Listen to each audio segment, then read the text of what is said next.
Good evening, everyone. This is John Lancelot, Real Progressives. Hope you're all having a good night. I hope you're having a productive night or, a fun night. We have a great guest with us tonight, Kenneth Mejia, hardworking individual, very good guy. He's ran, I guess, twice already or whatnot. He'll clarify that. He ran a very effective campaign and pushing the progressive agenda forward.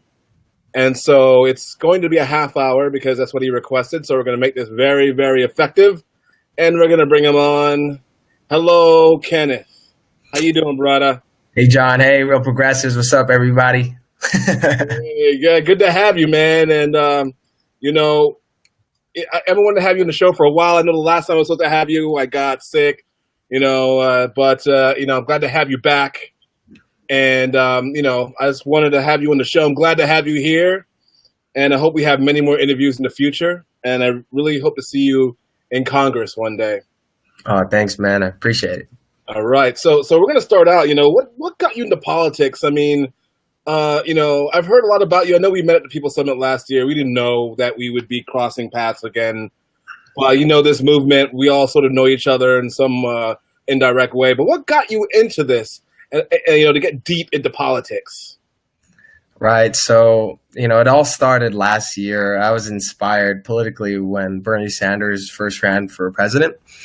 And since then, I actually started to believe that politics could work to help, make life better for people. The things that Bernie was talking about, like health insurance as a right or education as a right, were just things that stuck out to me. And I thought, like, oh, my goodness, if he could do it, maybe if he had more help in Congress, we could actually make this a reality. So that's sort of how I got politically involved. But in terms of like helping people, that's just always been something that I've always, loved to do, is helping those less fortunate, even since I was a kid. So that's sort of my story. The rest is history. Well, that is a good reason to get into it. What's in your heart and what's in your gut. You know what you want to do. It's in history we've had people who've been in public life or politics who have done horrible things, and we have people who have done great things, and that's why we're here to speak today. And you're one of those good people.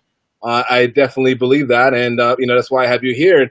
And what we're facing today is a government that's melting down. And we saw last year how the Democratic Party basically, killed itself by trying to disrupt and disrupted Bernie Sanders' momentum, and cheated all of us out of a very effective future.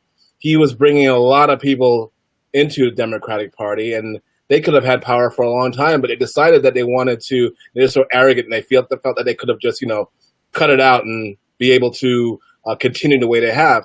And you're a Green Party guy, and so I know the Green Party has been around for a long time, and so I have a lot of respect for the Greens. I have a lot of respect for progressives who are out there trying to fight the good fight.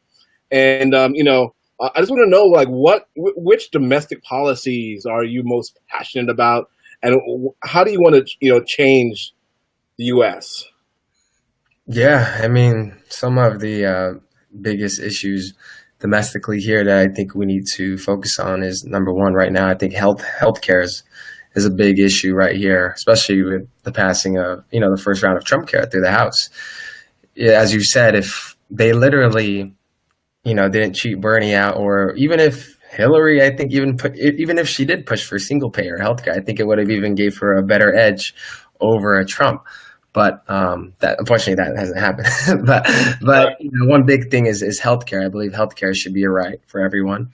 And in California, luckily, we have the ability to pass healthcare, universal healthcare, single payer through SB 562, which is a Senate bill that's trying to be passed in California. So that's sort of one big issue that's dear to me and domestically. Another one would be education. I believe education should be a right all the way through college. And I do believe that, we should cancel student debt, which is also a Green Party platform as well. So those are just like two big issues. And I'd say the third would be housing. I think housing should be a right as well.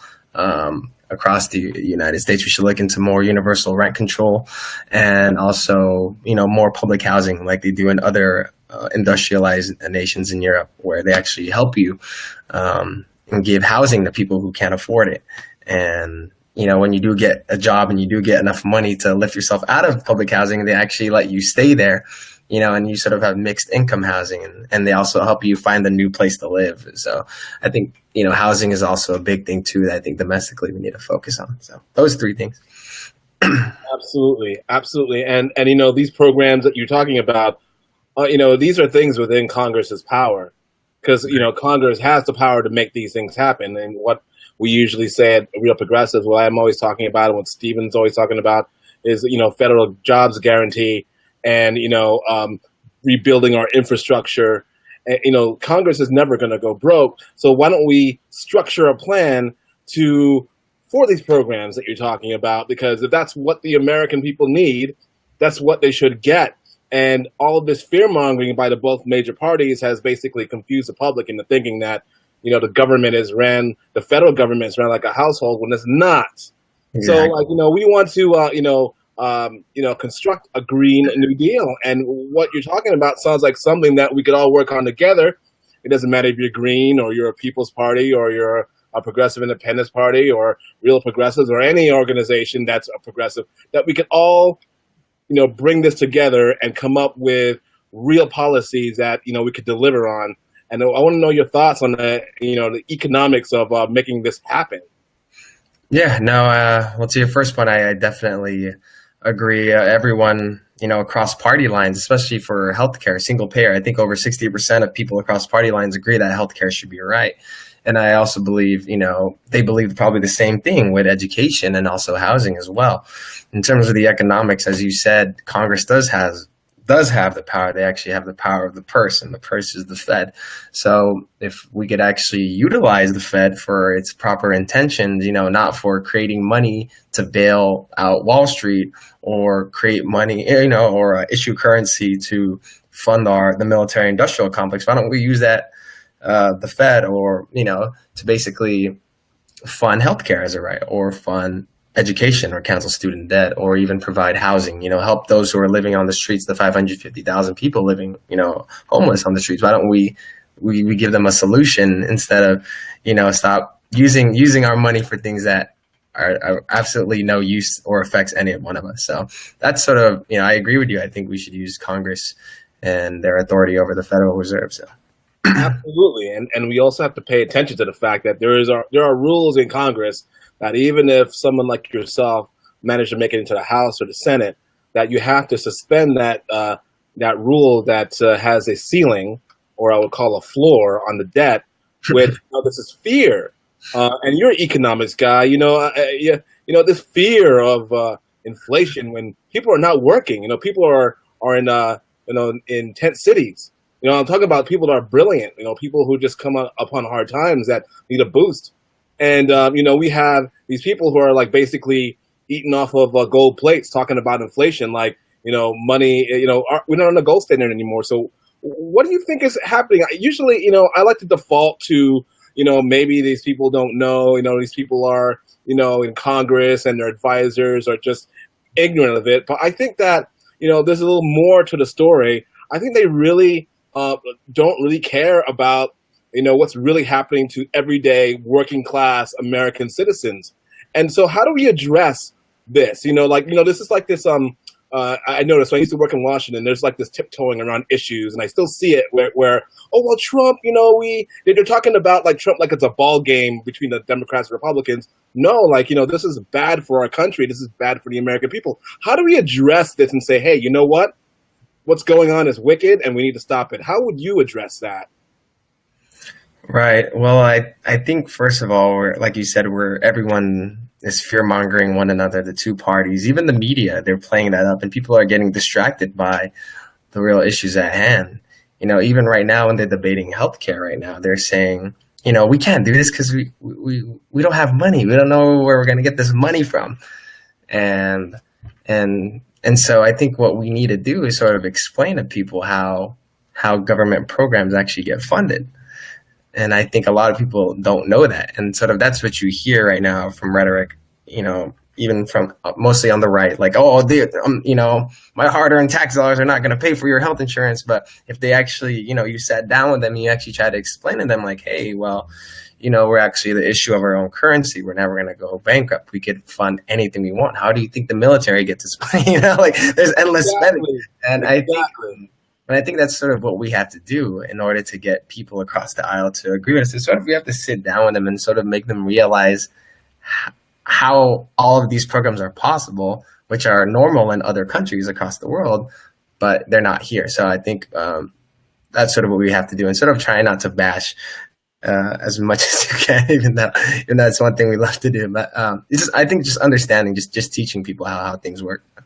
Absolutely. And there's a way to explain it to people. I believe that we went into a red district, a House district in America, in the Midwest, and we explained to them how MMT works, how a sovereign monetary system that we have in the United States. We're not really in a situation where we have the IMF or the World Bank over our Congress structuring our debt, which I think is another thing that we could talk about at a later time or maybe later today. But our Congress is free to make these decisions. And it's just like, these people are in Congress. All they care about is their reelection, and they're not looking at their responsibility. And you're absolutely right. I mean, if we go out and tell somebody that your federal taxes do not fund spending, people want to know. People are ready to figure that out. But the way the media tries to fearmonger it, you're absolutely right. The media is taking part in this. What is your thoughts on what's going on in Washington, D.C. with the Trump administration and Congress complicity in his blunders? Yeah, so I think, sort of what's been happening even since he's elected, the whole Trump presidency, it's been a wild ride for the most part. It's been a bad ride, actually. He's scaling back on a lot of things he wants to. He's almost there to repeal Obamacare, and a majority of the House, agrees with him on most of these things. And it's sort of like when I tell people politics is like a soap opera, except we're the audience, but we're also being affected by what's actually going on in Washington. Absolutely. And it's like, oh, damn, I can't believe he did that. But it's like, oh, crap, wait a second, I think I just lost my healthcare. That's sort of what I think. They're just pulling strings. They're fighting against one another, throwing out names, Democrats versus Republicans. And it's sort of, except this time, Trump is putting fear in people and sort of scapegoating, people of color, elders, foreigners. And I think that's sort of what makes even his presidency even more, more raw, more like right in your face. and I just hope that, Congress has the guts, especially on the Democratic side, to fight back. If they wanted to literally beat the Republicans, all they have to do is just hop on board and say they support something like single payer, but they're not. So that's why I said it's just like a soap opera. It's nothing really is going to change. Like wrestling, it's like it's like wrestling, like who wins this today, when it's people's lives that are being affected, Right. all of our lives. I believe that Trump is actually trying to become a petty dictator. I mean, he acts like it.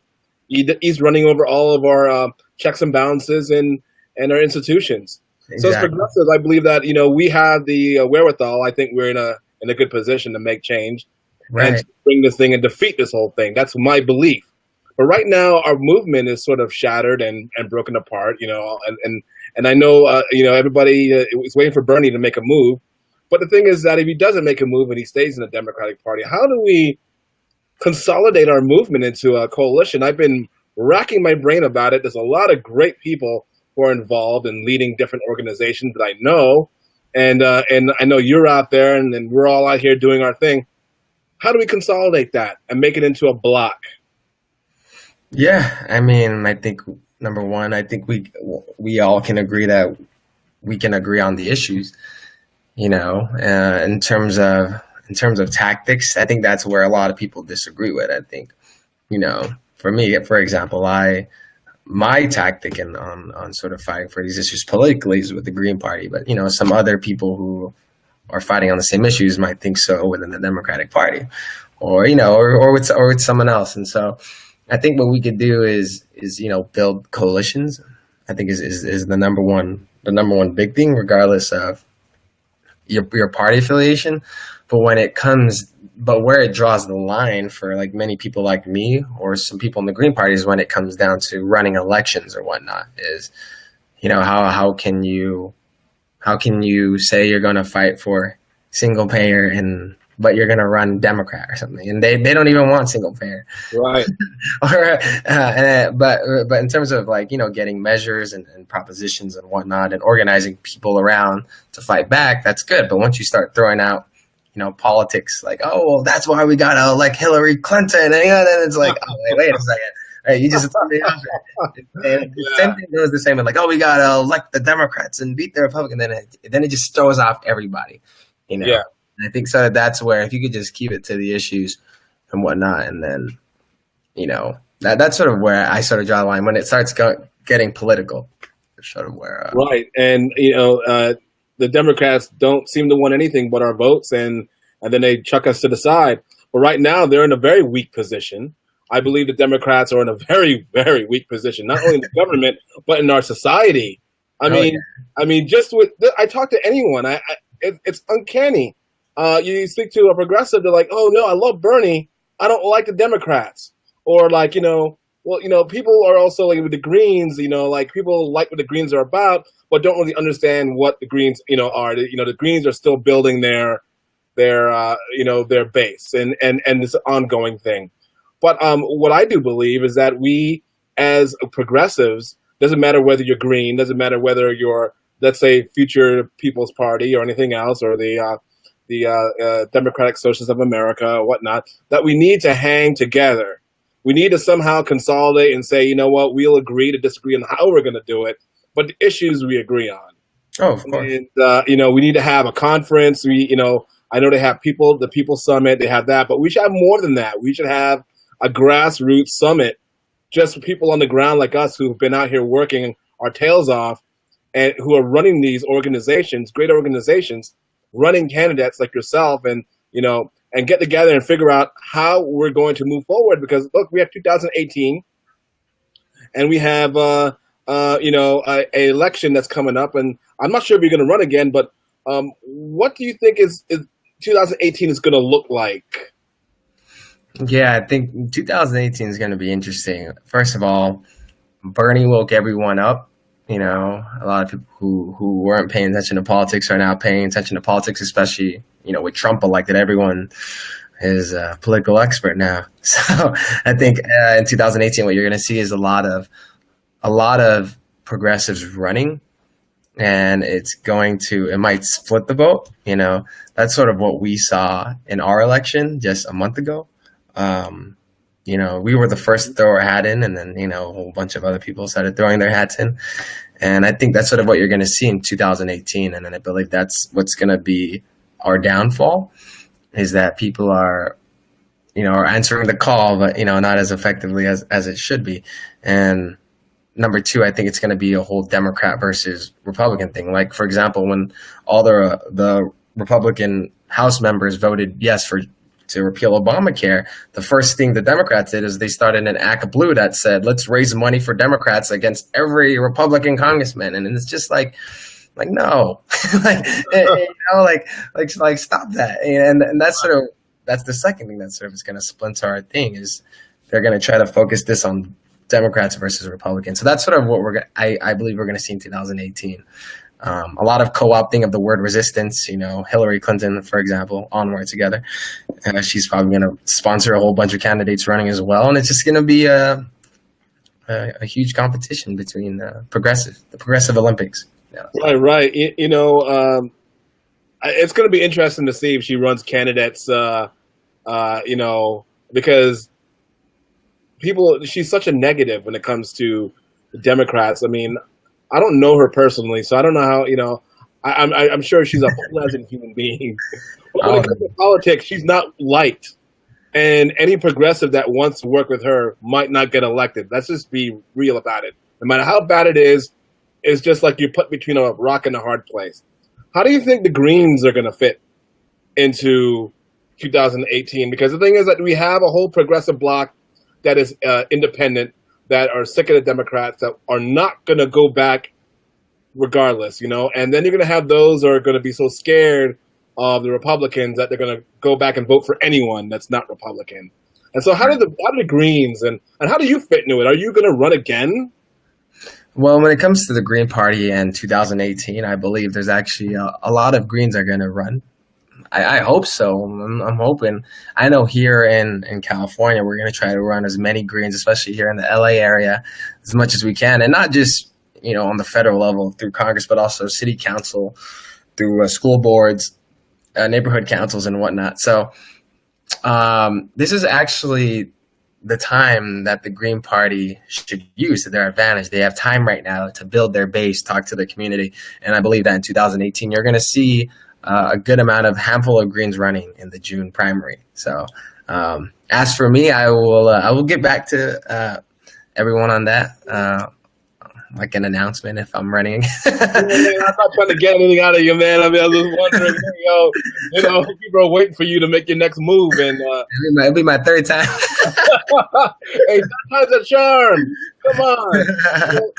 When they say resistance, I just think of not even a take on the political revolution, which was a way stronger movement, but basically, Star Wars, because that was the resistance, and they're nothing like Luke Skywalker or Obi-Wan Kenobi, none of that. I just don't understand why the establishment want to keep power when nobody likes them and they should just go off into Wall Street and make their money. Because it's just, I don't understand why anyone would want to be president that bad, where they want to pretend to be an activist. Anyways, that's just my take. Anything that you want to say in the last 10 minutes, I'm willing to give you that. I know we're going to, I just want to know your take on what's going on in Syria and how Trump is handling our foreign policy with North Korea. Just your general sense, your general gut feeling about it. Yeah, I mean, and when it comes to Syria, I think it was literally a couple of days after our election on April 4th, we ended up, bombing Syrian airports. And we didn't even have any, evidence or conclusive proof that, it was Assad who released that sarin gas on its people. So I think, it's just beating the war drums. We're trying to dig in as much as we can to, to me, I feel like we're just propping up the military industrial complex as usual. And we're sort of trying to find the way. And if you read the article today, I think the U.S. investigated now that the Syrian government is actually, burning prisoners, executing its prisoners and then burning them. And it's just holy crap. It's just getting really, really intense. It's like we're looking for a fight, and then, then we want to see that evidence. And right. There's going to come the time where, what do you do as America? Do you try to be the humanitarian person and go in again and try to find this proof, like weapons of mass destruction like Iraq, and totally get fooled, or do you get it right this time? And I think that's sort of my take on it, is we're beating the war drums. And in terms of North Korea, we've been at it for the past, I don't know how many years, but they're we're going to launch a nuclear attack on the U.S. and we got to be on the offensive. And it's sort of been this back and forth. And I think the U.S. personally just needs to, just back off, and just stop, aggravating these countries that we've been trying to do even during the Obama days. So that's sort of my take on it. Mm-hmm. Yeah. It's a very valuable take, because I think all the regime changing that we've done throughout the years have created vacuums when we add neoliberalism and structuring, capitalist sort of just beyond just taking up people's services and making money off of them and off their resources has created a lot of trouble. I think that as progressives, we need to have a foreign policy that's so different that it will change the course of the country and the world. So what you're telling me sounds just like that. And yes, we need to reevaluate how we're affecting the world, not only as people who are in power in our country, in Congress or the presidency, but as a people every day, when we wake up every day and we go to work, how we're affecting the world. So I totally agree with you on that. Anything else that you want to talk about, or anything you want to say? It's all you. I mean, in terms of the foreign policy, I think there needs to be another anti-war movement. What you saw during Vietnam, during Iraq, you sort of need to have that now. And what I've seen so far in LA is the Socialist Party, PSL, Party of Social Liberation, and the Green Party have been sort of, taking that front and pushing the anti-war movement, which is what I think what we got to have, because a lot of people are quiet about it. And yeah, that's sort of my take on it, on the foreign policy. But in terms of anything else, like just in general, on the next. Yeah, man. Like anything that any of people that follow you, or any of us that respect you and support you, anything that we can look out for, any way to anything to look out for, just keeping in touch with you. Yeah, I mean, in terms of just talking about the general mood of things, what you're going to see over the next couple of months, even the next couple of years, is people are going to co-opt every progressive movement. First it started with Sanders, now it starts with Trump and the resistance, and people are going to start, co-opting our movement. And the thing is, a lot of people are not, like as woke, as you or someone else or I or somebody, and we have to sort of take that into account, because a lot of people, all they know or get their news from is in the media, and the mainstream media is no good. And so if someone, let's say like someone like my cousin watches the news and it says Hillary's part of the resistance and against Trump, and then my cousin will be like, oh, okay, I'm down with Hillary now. I think what we got to do, since this is going to happen over the next couple of years, this co-opting of these movements, is we have to sort of explain to people and sort of be out there as much as we can and keep exposing and keep, but not only when we expose them and say, yes, we agree with the resistance, but we also need to give people an alternative to, let's say, Trump, which is the biggest threat right now. We have to give an alternative, when we talk to these people who have no idea what's going on in politics, like, all right, we agree Trump is bad, we have to resist, but hey, let's move towards single payer, or hey, let me explain to you how our government gets funding, because not a lot of people know that. So I think we have to do a lot of political education and just waking up the masses over these next couple of years. I think that's going to be key to winning elections, and we got to be out there in our communities as well, because if we just run every election and expect people to vote for us, it's not going to happen. You got to be out there all the time. You have to get off Facebook, and you actually have to sit down with people because a lot of people get their information from the news, and so when you talk to them, they're going to have this shell shock at first. But so that's sort of my observation and take on what's going to happen and what I think we should do. Well, that's brilliantly said. I'm glad to have you on. I know you said you only had a half hour. I'm going to stay on and speak to our folks here. But it was an honor having you on, and I hope to have you again for a longer show next time. Yeah, no worries. I mean, do you have anything else? 2 minutes or anything? Or? Hey, as long as you want to stay here, dude. Well, let's just say this. What is the best way for us to get American people, those who are not paying attention right now, those who are just living everyday life, how do we get them onto our bandwagon and for them to learn what we know? Because that's the thing that's sort of dogging us right now, is reaching those people. Right. And, that sort of falls in the category of like the people who I was talking about earlier, like who are sort of content, who just watch the news, who get their information from, CNN or something, and think like that's the bearer of the good word. I think that's the hard part, is a lot of people are content and we need to sort of snap them out of it. But, for me, I'm still trying to find that out. Like, how can I get people to know the truth and expose people without freaking them out, and then that's always tough, especially running, from what I learned from this last election as a Green Party, is no one knows the Green Party. Like, how are you going to just tell a Democrat their whole life to vote green all of a sudden? But I think what we, like I said earlier, what we did was we actually need to have these conversations, these face-to-face conversations, where we explain to them and we sort of expose the truth about, let's say the two-party system, for example, that they've never heard before. But we do it in a way where it's sort of, you're not like, all right, well, the Green Party does all this that you want to do. They want healthcare, they want education, they want, environmental justice. the rest of the other parties don't want that. But you can't do that. You can't just be like gung ho about it, or else they're going to be turned off. And I think what we did, which was really well during our election, is we explained to them, sort of in a way that was more gentle, and we gave them time. We didn't rush them. We didn't force them to go green or anything. We just told them like, hey, this is what we're all about. And, and then at the end of the conversation, like, oh, by the way, I'm a Green Party member. Like, oh, that's awesome. That's what you guys stand for. Like, I didn't know that. I was content my whole life. I was just being Democrat. But, after this conversation, I think you really persuaded me to open my eyes. And I think that's sort of what we need to do to those people who are just content and relaxed about everything is, yeah. Absolutely. Yeah. I mean, that's the way to do it because, people don't generally know. But once you bring the information out to them and you're sort of trying to, be like an educator and just sort of like be patient with them, that usually they'll get it. Even if they disagree at first, they could sort of logically put it all together. That's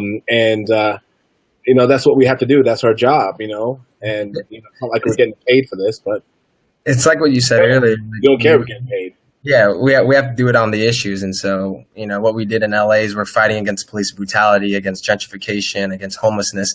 And when people realize, like, oh, my God, that was organized by the Green Party or a socialist party, they're like, oh, that's pretty awesome. So, yeah. So, John, I appreciate you giving me this platform and talking to you. And, so thank you. Oh, you got it. And you're always welcome back on. And it was a pleasure. All right. Thank you, Real Progressives. Shout out to Steve. John, thank you very much. And everyone take care. All right. Thank you. And that was Kenneth Mejia, and he's a really good guy. And I know a lot of people want him to run, and I want him to run as well. We need as many progressives out there to to make this happen. And what I intend to do is to work on policies to bring about the Green New Deal that we all want. The only way that progressives are going to be able to deliver is to have policies in hand during and after the campaign. And if they win, they will have the policies in hand to make things happen, to deliver. Right now, if you hear one of these resistance progressives, these Justice Democrats saying that, oh, we love everybody and we want to fight Trump, because it seems that all they care about is like they're going to have a bill that just says oppose Trump, oppose Trump, oppose Trump, sort of like The Shining when he wrote the same thing over and over and over and over again. That's what they want you to think, that we're just here to oppose Trump. Yes, Trump is bad news, right? He has power. We're not in power. And they're going to come to you and say, oh, well, we're going to help you defeat Trump. But guess what? That's what they tried last year by saying Trump, Trump, Trump, and they lost every single house in the government. The Senate, the House of Representatives, which has been in the House of the Tea Party Republicans, and the presidency. And now in the Supreme Court, we have another conservative justice, because all they wanted to do is talk about Trump, and they didn't have any solutions to our issues. They didn't want to elaborate on our economics. They didn't want to elaborate on our foreign policy and make some sort of adjustment there. They just wanted to tell us, Trump is bad and put us in some sort of boogeyman fear. And they're going to try that again in 2018. Just believe me that that's what they're going to do. What we're trying to do is have real policies that we could present to the public and say, this is how we intend to change, America. We're going to present a Green New Deal. We're going to have a federal jobs guarantee. We're going to have a foreign policy that builds up nations, not destroy them, not destroy people's lives because we have some fear of, something happening. It's a tit for tat. And, something happens over here and we have to react over there. It's very reactive. It's very dangerous. And so we can't keep doing the same thing over and over and over again. So what I want to do, and I dropped my political campaign for New Jersey governor just to work on the policies that we need, so progressive. So instead of just helping one or two, even myself, run for office, I want to help 10 candidates. I want to help 12 or 20 candidates across the country get into Congress with policies that could actually work. So I'm working with people who have a lot of knowledge on how to make things happen, and we're all going to be writing and presenting this to our people who are in the grassroots, activists in the field that can present these to people and say, this is how we're going to change it. This is how we're going to build jobs in America. This is how we're going to try to make our country more peaceful, and so we can create solutions and not create more problems. So the Democrats are going to go to you and they're going to be like, well, Trump is bad. Don't vote for that progressive in the green. Don't vote for that People's Party candidate. Don't vote for the progressives who have been out in the streets for goodness knows how long we've been in the streets saying that we want a better life for the American people here in the United States. They want to keep their banking 1% lobbying money because all they care about is their own power and their own reelection. And then they want to turn around and say, oh, well, we're on your side. We're a part of the resistance. Don't let them do it. If they go into your organization and say, hey, I'm with you, be very wary, because they're going to say they're a part of the resistance. We say political revolution. We've been doing that for the past 2 years. They're going to come up with this resistance business. Well, we didn't create Trump. We didn't do it. We tried to prevent Trump. We had Bernie as our candidate. Bernie was bringing solutions to us, and we believed it, and we are trying to push that. And now, post-election, we're pushing the same thing. We're not trying to say, oh, well, we're just part of a resistance and be cool about it. And Trump's a bad guy, isn't he? They're going to come to you and say, oh, Trump's a bad guy. He sucks, right? He sucks. Well, yeah, we all know that. It's something that we already know. How are we going to fix our local communities? How are we going to fix our states? The states are broke. The states are broke because Congress will not realize its power, and it is a part of a sovereign monetary system, and it is the center, the power of the purse is in the Constitution. Banks are not in the Constitution. Rich people are not in the Constitution. Money doesn't grow on rich people. They don't print it. They don't make it. And you don't even have to print. We all use credit cards and things like that. Basically, the economy is keystrokes, right? And we have a lot of people who, need a job. I'm talking about people who have college degrees, advanced degrees, who are struggling. And our roads are falling apart. Our pipes are falling apart. Our infrastructure is falling apart. Our international system, our diplomacy is falling apart. Now we have, North Korea that's causing issues in that region of the world. And then Trump is blundering that. And then we have, Syria. And now we might have a human crisis on our hands with exterminations that we have to have evidence for. We can't just use it as a pretext for war.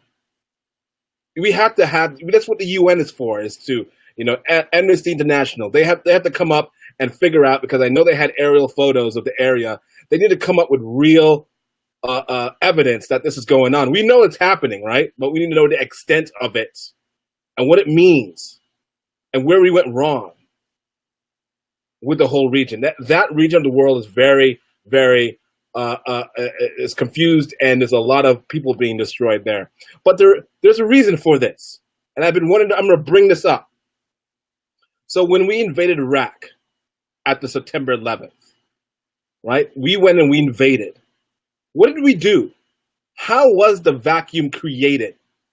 We have to ask ourselves that question. It's very simple once you figure it out. How was the vacuum created to create ISIS? When George Bush sent in Paul Bremer to put together the new government or help build the new Iraq government, they went in with neoliberal policies that privatize all of their services, their water, their electricity. They went in and stripped them of their oil resources. And the people weren't getting anything. They weren't able to fix, because once you have those resources, they didn't have any money to buy things. When you go in and you invade a country and everything's disrupted, it's like after a hurricane or a natural disaster. The ATMs don't work. If you happen to have cash in you, great. But that might not work because there's no stores that are open, and cash becomes an object, and you can't, buy anything, and then prices go up immediately. That I remember when I went through Hurricane Andrew when I was a kid in Florida, and people were selling a bag of ice. This is a disaster. That was a disaster for South Florida. It was flattened. There was nothing. It was basically, yes, like a bomb was dropped. Okay? It's like when an earthquake happens on the West Coast. It's terrible. They were selling bags of ice for $50. A bag of ice. So you could imagine what's going on in war zones where you have mines and IUDs and all that stuff, where things are blowing up when you're driving your Humvees. And we have to put that into perspective. So that creates vacuums, that creates violence. And now we're dealing with Syria. So we have pockets of the world that are in violence because not just our country, but historically, empires have gone in and left. So we have to think about that. And I think our policies, our economic policies on sovereign monetary systems, modern monetary theories, and infusing that in our foreign policies to counteract neoliberal policies will be the beginning of the end of the suffering for all these countries. And we can have developing countries, developing nations that could determine their own destiny. That is the goal, because it's not happening now. So I'm just glad that we're all here together where we could discuss our future, because right now it's not looking good. What's happening is that the majority of American people, I'm talking about, not necessarily people who are in our progressive movement. I'm talking about people who live every day, don't really give what about politics. They're just getting by day. You stop them, you talk to them, you say, hey, what do you think is going on in our country? They're paying attention. They're seeing what's going on in Washington, D.C. I'm surprised a lot of Americans know that the FBI director was just sacked. I mean, we all know that Trump loves to fire people, right? But don't look at it from the apprentice point of view. Look at it from the dangerous to the republic point of view. The Democrats have caused this disaster. Instead of going with the tide of the American people that were ready for something new, Bernie was giving us the solutions. We were out there in the streets, on the phones, spreading the good word, and now we're in this situation. So let's put that into perspective. The next thing we have to put into perspective is how we're going to face this. The progressive movement has to get over all its petty differences. The progressive movement, we all know politics is hard. People get very passionate, and I get that. But at the end of the day, we have to respect each other's motives, because the thing is that we're all going after the same thing. We want to change the direction of the country. So we have to figure out a concrete way of bringing it all together. Right now, we're near the center of 2017. We have elections in 2018. I love it that candidates are planning to run for 2018. I've had a lot of candidates on this show. A lot of great people who are trying to do good things. A lot of good people that are putting their hides on the line. They might not even have a way of protecting themselves when they're out on the road trying to, preach a good word about our solutions that we're trying to build. And if our organizations aren't, all of them, I'm talking every single one of them. I don't care if you're green. I don't care if you're People's Party. I don't care if you're a coalition somewhere in the Midwest. It doesn't matter if you're 1 or 2 or 3 or 100 people. If we do not figure out a way to come together and support these candidates, we're putting them in danger. They're out there for the right reasons. I'm about supporting these people. That's why I've had them on my show. That's why I've had them on my show. I don't have them on the show just to say, oh, well, we're all on TV and we're getting famous and whatever. I'm not in it for that. I'm in it to support the candidates, and I see what we have to do. We have to come together so we can support our candidates, because as long as we infight amongst organizations, amongst ourselves, we're never going to get anything done. We're never going to get anything done. Don't just forget about it. The Republicans are going to take more House seats. We have to be able to address the Democrats and tell them in their face and say, like, if you don't adopt the new, a Green New Deal, we're going to run against you because we know what you're for. You're for more war. You're for a damaged economy. You're not for giving people jobs and not hold back, right? But when it comes to our movement, I know we're having a people summit, and I really hope that helps congeal something where we can work together. But we can't, after that's done, go, oh, well, we're going to go back to our different organizations and try to work. That's not going to work, people. That's not going to work. Not. You can put all that hard work in that little organization that you have.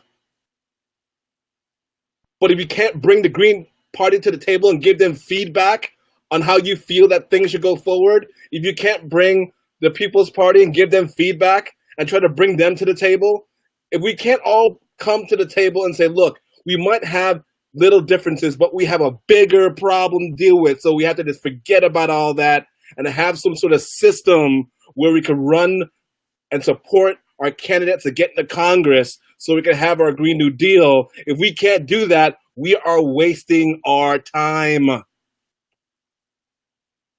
We are. So just keep that in your mind. I want, I'm for unity, but the right kind of unity. I'm not uniting with people who are pretending to be progressives and trying to come in and try to co-opt it as Democrats. But I'm for people who are progressives, who happen to be Democrats or are trying to change it from within. I don't agree with that strategy, but I'll support you if you generally are, a progressive and you really want to make change and you want to bring about new policies. I'll support you, right? I'm not going to support phonies. I'm not supporting Hillary Clinton's new organization. I'm not supporting that. I'm supporting independence because it takes a lot of cojones to run as independent. I don't care if you're a man or a woman. You have a lot of you're brave, and I would like to get for these candidates. I want to get them campaign managers. I want to get them treasurers. I want to get them all the functionaries they need to make their campaign successful. Right now, we're not providing that for them. We're not even providing that for Green Party candidates. They're out there by themselves. What's that about? How are your candidates going to win if they don't have the policies and the people who work for them to make things happen? That's why people get scared and run back to the Democrats. And the Democrats are just going to take advantage of that. So that's what we need to do. We need to discuss some sort of training program moving forward for 2018 for independents and Green Party and People's Party candidates. I'm anticipating that the People's Party will move ahead whether Bernie comes into our situation or not. We have to have mechanisms, because what I discovered in my campaign is that if you are a trained campaign manager, you're a party hack. If you are a trained treasurer to keep a track of your campaign finance, you're a party hack. If you are a field organizer, and field organizers could be independent, but they tend to gravitate towards parties. We need some way to train progressives who happen to be independent or Greens or whatnot in being campaign managers and being treasurers and having the training to work in a campaign with a candidate to make sure if the campaign is attacked, that the campaign can have a counterattack or be able to push the agenda forward in the media. to present things to the American people. These candidates can't do everything themselves. And we need to make sure that the candidates are supported. Right now, these candidates, I've interviewed a lot of them. They're not supported. When these organizations infight, they're not supported. So how are they going to win? They're not. So that's what I discovered in my campaign. I know here in New Jersey, progressives have a lot of soul searching to do because Bernie only won 2 counties, rural counties here in New Jersey. And there's a Democratic, primary coming up. That's not going to mean anything. If progressives don't realize that they need to have their own infrastructure, we have the organizations to do it. But I'm not going to name names, but when I try to get support from certain organizations, and I might name names later because I'm going to keep talking about this, they said, oh, we're not going to support you. Okay, I'm going to name them. Democratic Socialists of America basically told me that we're not going to support you because we don't know you. Are you kidding me? I had my website out. I've done a lot of work since 2004 within the movement. I explained that to them. I explained to them that I worked in the Senate. I worked with the Pentagon, so I have that sort of experience as a progressive. I have experience being anti-Wall Street when it comes to our economy. I have experience working with progressive candidates and being anti-war and trying to make sure our country is not getting us in more danger, the American people. And they basically said, oh, we're not working with you. That's the kind of bullshit that we have to deal with when it comes to progressive unity. And we have to call it out. I'm sorry. The Democratic Socialists of America need to get their shit together and stop dividing and come together with your progressive brethren and sisterin. We need to get together here and form a block so the Democrats don't come in and take advantage of us. If you're a socialist over there and you're left wing and the Green Party is over on the other side of the room and we have the People's Party over there and that's not going to work. I'm just going to say it until the hour ends. Too much ego. Not enough heart. Not enough guts. Why are you afraid to support a candidate that basically believes in what you believe? Why not guide them? Why say no? So we should, this is the new thing. Let's reduce the no. You can ask why, but stop it with the no. And then say how. And then say yes. Because that's how we win. That's how we get the power in Congress. That's how we empower the American people. That's how we bring about our New Deal. That's how we bring about a new infrastructure. That's how we reduce the war. That's how we bring people to understand that there is a sovereign monetary system that we live under that we can take advantage of and bring out to the American people so people can have jobs, a federal jobs guarantee, so they can build the skills to go into the private industry when they're ready, and we can have a future, a 21st century future, instead of being brought back to the horse and buggy stagecoach days that the Republicans are trying to bring us back to, the antebellum South style politics that they're trying to bring us back to. And I'm serious about this. You know, I'm not doing this because I'm doing this because I care about our country. I care about the people that live in this country. I care about the children that are going to be dealing with the issues that we fail to address. And if we could do just one thing, one little thing, it doesn't have to be big. You say one thing on Facebook, you've affected the world. You say one good thing, you donate one pair of shoes to a poor child in this country, you've done your job.